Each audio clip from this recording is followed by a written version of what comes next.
got a lot done today. Thought I would show you the results of my resin spill. All this is one big, like bad modern art. Okay. Like bad modern art. Here's the hardened resin, but it got all up under this stuff.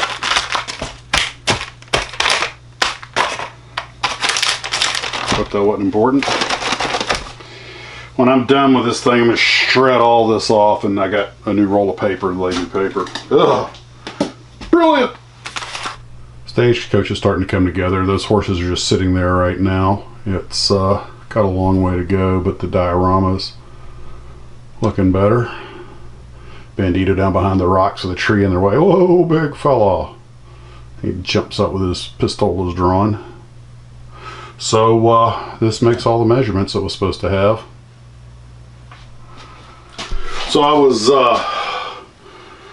found out there was another yoke that was missing. There are 5 yokes, not 4. The yoke is the big bar that's behind the horse. It's actually the chain to the to the coach, and the 2 rear team horses, because you can drive a stagecoach with 2 horses, short distance or whatever.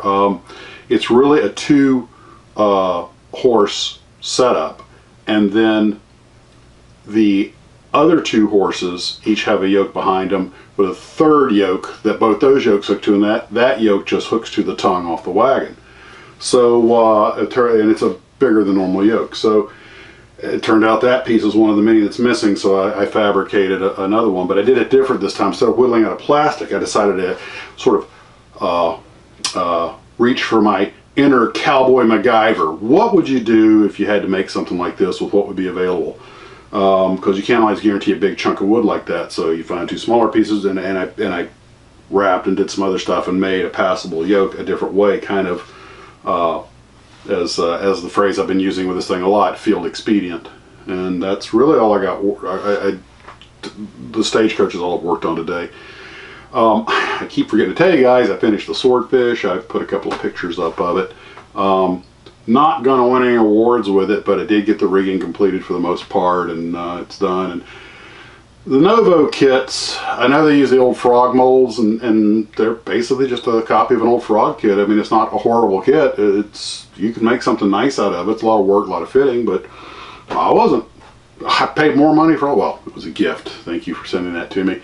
But I have bought kits that were not that good, and of course being a biplane and everything just makes it sort of tricky, just because we all know how much fun it is to get the wings on biplane squared away. Actually, for a biplane, because it had the sort of box-shaped one-piece struts, for a biplane it wasn't really that bad. I could have done a better job. Of course, I say that about every model I build because, I think we all do.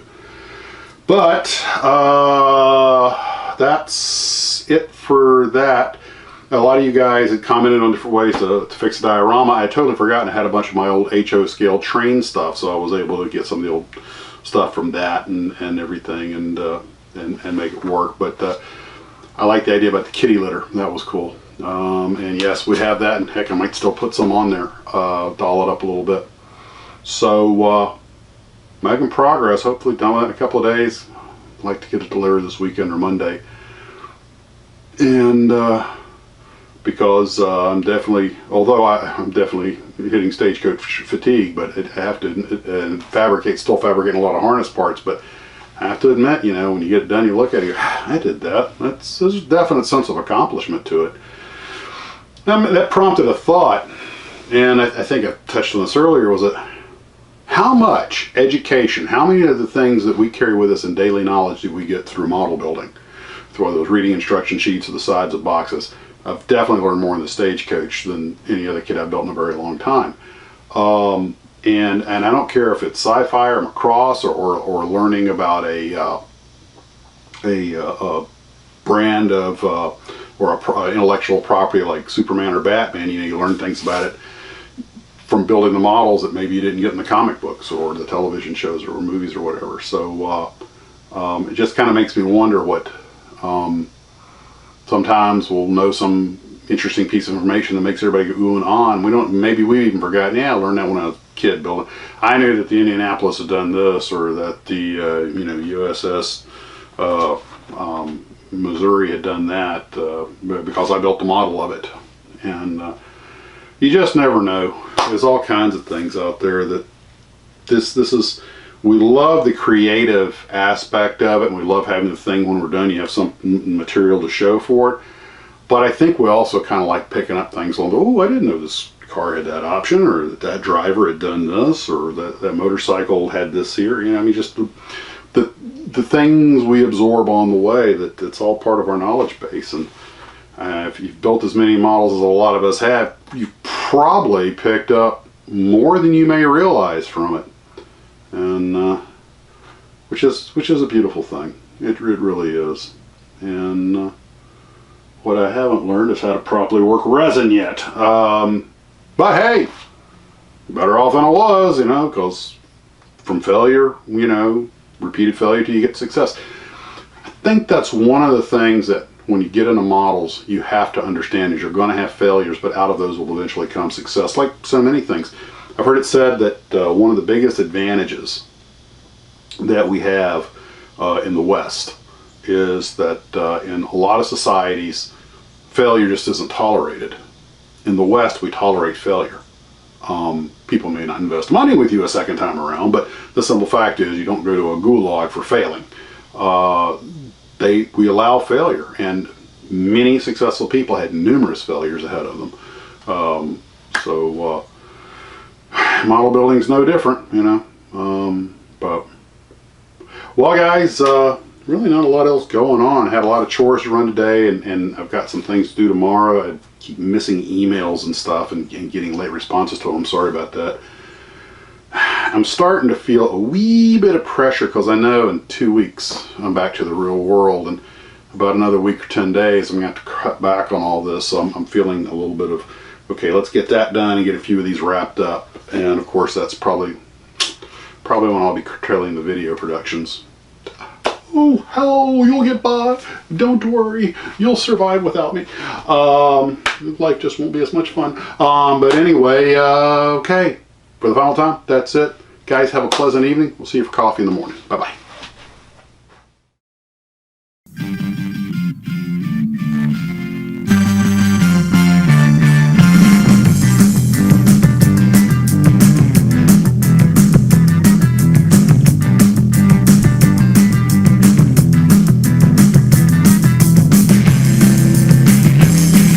A picture of my last kid. It's out of focus, I'm fixing it. I use the autofocus and then I redo. Oh, it's in color, the wings are green, the belly's light gray, it's looking mean. I like to build them when there's no one else around.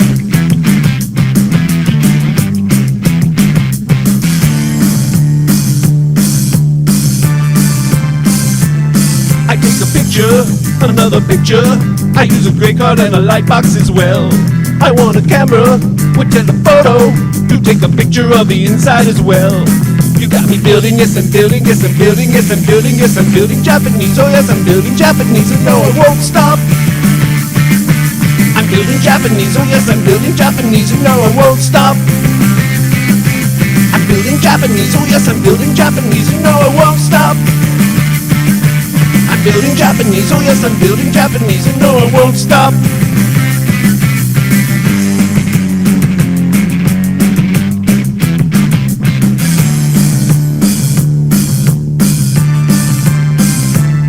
I built Tamiya and Hiroshima and Hasegawa when I find them on sale. I build an airplane or a kaiju, cause I'm a Korean with intelligent male. You got me building, yes I'm building, yes I'm building, yes I'm building, yes I'm building Japanese, oh yes I'm building Japanese, and no I won't stop.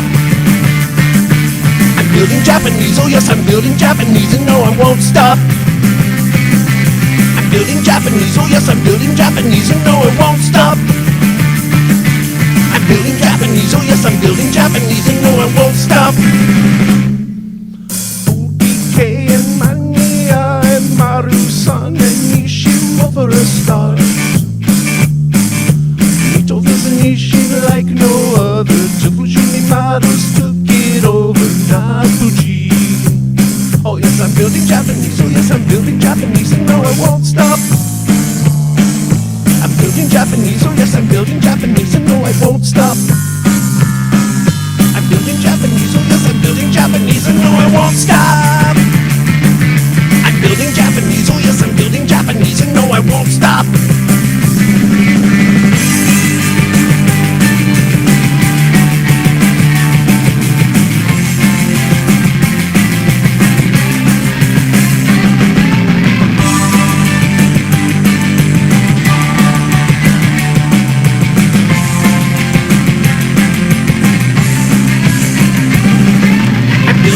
Japanese, oh yes, I'm building Japanese, and no, I won't stop. I'm building Japanese, oh yes, I'm building Japanese, and no, I won't stop.